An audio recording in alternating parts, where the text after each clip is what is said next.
ആ അളിയാ നീ വന്നാ? ധനുഷേ, ഞാൻ പറഞ്ഞ കാര്യം എന്തായി? നീ പൈസയുടെ കാര്യം പറഞ്ഞായിരുന്നല്ലേ? ഞാൻ അച്ഛൻ്റെ അടുത്ത് സൂചിപ്പിച്ചിട്ടുണ്ട്. ഞാൻ അച്ഛൻ്റെ അടുത്ത് ചോദിക്കട്ടെ, നീ ഇവിടെ തന്നെ നില്ലേ? ഓ ഓ ഓ ചോദിച്ചു. ഭഗവാനെ കിട്ടിയാ മതിയായിരുന്നു.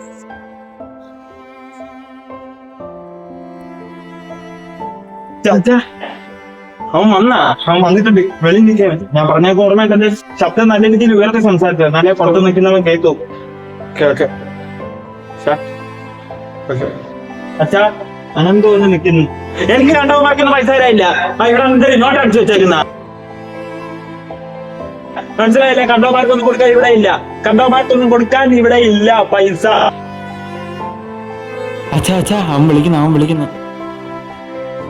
ഹലോ ധനുഷേ, എടാ എനിക്ക് പൈസ വേണ്ടടാ, ഞാൻ വേറെ ആരെന്നെങ്കിലും നോക്കിക്കോളാം. എന്നെ കൊണ്ട് പറ്റാത്തോണ്ടാണ്. ഓടാ ശരി.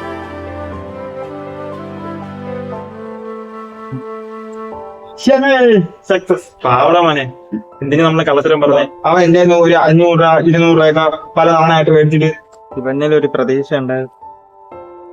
എന്തൊരു ഫോൺ ഓഫ് ആയിട്ട് വരുന്ന? അയ്യോ, ഇന്നലെ അവൻ പൈസ വന്നിട്ടില്ല. അവന് ഞാൻ പൈസ കൊടുക്കാൻ ചുമ്മാ ഇരുന്നാ മച്ചേ. ചുമ്മാ അവനൊക്കെ പൈസ കൊടുക്കാൻ തരും. ഇവിടെ നോട്ട് അടിച്ചു വെച്ചേക്കുന്നത്. ഞാൻ ഇനി അവനൊന്നും പൈസ കൊടുക്കത്തില്ല. ചുമ്മാ വെറുതെ. സ്വന്തം കൂട്ടുകാരൻ വരെ ഇങ്ങനെ.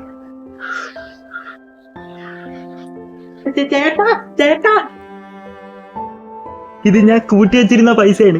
ഇത് ചേട്ടൻ കൊണ്ടുവെക്ക.